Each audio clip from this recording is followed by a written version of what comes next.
acting as a manager for January for a week, given by Starstruck, I saw in her the potential of being a true diva and a sick artista in the future. So, mabigyan lang ng focus and commitment sa trabaho niya.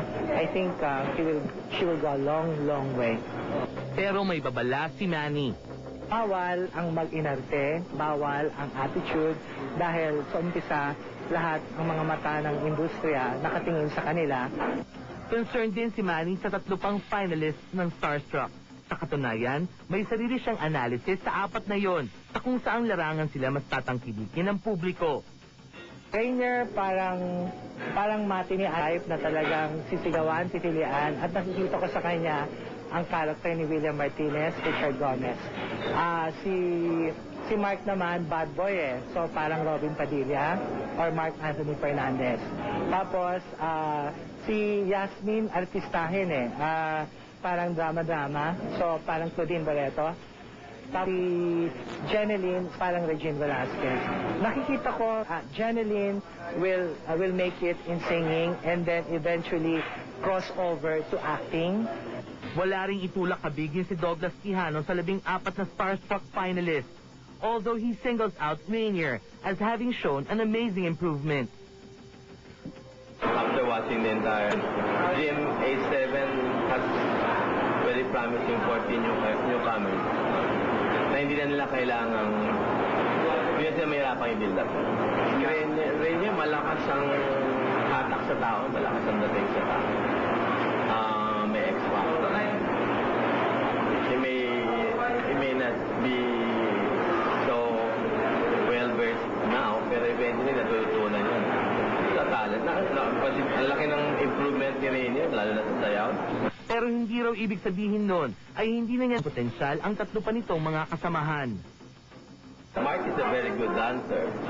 Si Jenlyn, I'm amazed at the way she can change her look. Para siyang chameleon Si Yasmin, dahil bata pa, siguro she should lose her baby fat. Very good. Pero konting pa. May napanood ko yung drama niya. May bubuga siya. At tulad ng bawat manager who has seen stars come and go, ay ito lang ang mensahe ni Douglas. Pretty soon, when you start your shows, your income will improve tremendously. Sana huwag kayo magpadala sa madaling makayabang na gano'n. Trabahuan yung maigi na dumating kayo sa punto na you can earn 150,000 a day for taping or 8,000 a day for taping. Kagaya ng ibang talent. Nadadaan lahat yan sa sipag, sa professionalismo, sa tiyaga. And how to relax.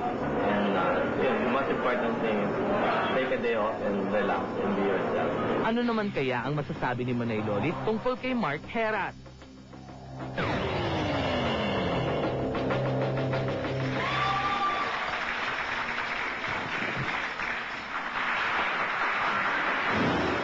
Ito bumapi na lang kaya uli. Natakot sila. Hindi. Ang masasabi ko, hindi. Right after nung 1 week na pag-aandal namin sa kanila, si Mark at saka si Yasmin napunta sa akin. Diba? Dahil nilapitan ako. And right now, I promise to help Christian and Sheena. Hindi. Kasi ang palagay ko talaga, between now and December, isa sa kanila talaga ako, 2 o 3 mag-excel. Refill dyan ngayon Hindi porke nanalo si Mark, si Yasmin, si Jeneline, si Rainier, bugan na. Kasi from the Avengers, nakita ko, malayo, iba yung mukhanin na din Yun yung sinabi ni Douglas na parang chameleon si Jeneline, ganun-ganun din si Nadine. So, tapos yung kakikayan ni Katrina, pwedeng lumusot yan na Rupa May Quinto. Diba? Kaya, nasa kanila yon. Between now and December, maraming pwedeng mangyari.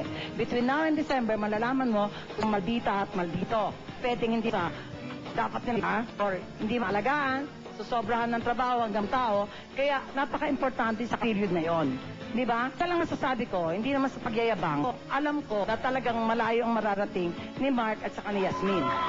Dahil talagang titiyakin kung aalagaan silang mabuti. Ngayon, yung pag-aalagang ibibigay ko sa kanila, tsaka ibibigay din naman ng mga manager nila sa kanila.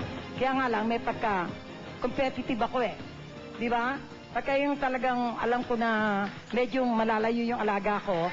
Eh ngayon nga, nagtatampo na yung mga alaga kong matatanda, ano? Sila Rudy, si Bong, sabi, sa kanila na lang daw atensyon ko. Pati si Rosana ngayon, siguro sinasabi niya, sabay, taba, hindi naman si Yasmin. Eh, mataba si Rosana. Kaya tingin ko kay Yasmin, parang Rosana na rin. Ano, si Jade at si Sheena, ano ang pili? Ano ito? Ha? Question ko sa kanila? Yeah. Kay Mark. Si Mark, isa pang sinasabi ko, no? Tama yung si Douglas, take a day off. Ang nakita ko kasing schedule ng mga bata, sobra. Parang baka mamaya, siya 16, 15, baka pagdating nila ng 18, lahat sila meron ng eye bags. Sa bagay, may libre kami ng Dr. Abelo. Pwede ko sila. Pero ang pangit naman, di ba? Lalo na yung pagkakakumisan, pagod na sila, tapos kailangan pa nilang marap sa ano. Kaya yun ang kailangan talaga nila. Isang araw para sa sarili lang nila. Kayo na lang magtanong sa akin. Ayoko na magtanong. Si Jade at si Sheena, ano ang feeling na napuno nyo ang Araneta? Sige, una na.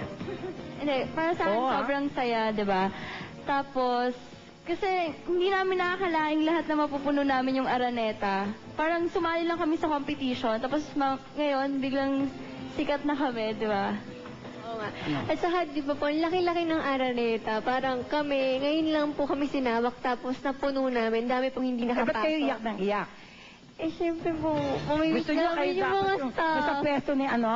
Po. Ni Yasmin at saka ni Jelly. Hindi po, syempre, tears din, di ba? Parang naka-achieve kami ng yun. Kasi ano, Ikaw daw, Katrina, may sarili ka pa raw tarpaulin. Paggawa ka sarili mo. lahat naman po eh. Eh, ako wala kasi ang manager kaya nagpagawa ako dati mag-isa. Alam mo, isang bagay kung bakit no, gusto ko i-handle si Katrina, feeling ko marami siyang datong. Hindi, ano, para siyang pinakamaraming datong. Pagkatapos ng show, ano mga...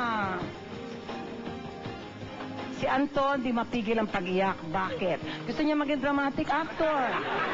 Anton, ba't ba iyak ka ng iyak nun? Hindi kasi nagsimula kami yung staff tsaka yung Final 14 talagang close. Tapos yung araw na yun nag-open up lahat kami. Tapos wala. Sinabi ni Jenny linawakan niya type. Hindi yun. Ay, bibigyan kita ng ano, pocketbook ni Manny Chibaria. Para pag-aralan mo, di ba? Special Valentine. O sige, Anton, miyak. Kasi mahiwa-hiwalay na kami dun sa... Eh, ba't hanggang kayo magkasama pa rin kayo? Hindi yung finalist, yung sa staff namin sa Starstruck kasi napamahal na talaga. Ayun, tsaka kung alagaan nila kami, talagang hindi namin makakalimutan. Yun. Nadine, meron daw talaga kayong professional jealousy ni Yasmin since bata pa kayo? What? Ano? Since your kid. Meron kayong professional jealousy, ha? Wala po. Wala. Wala. Na talagang ano? Antipati? Ano naman eh, nagkakilala naman kami ni Yasmin last year lang eh.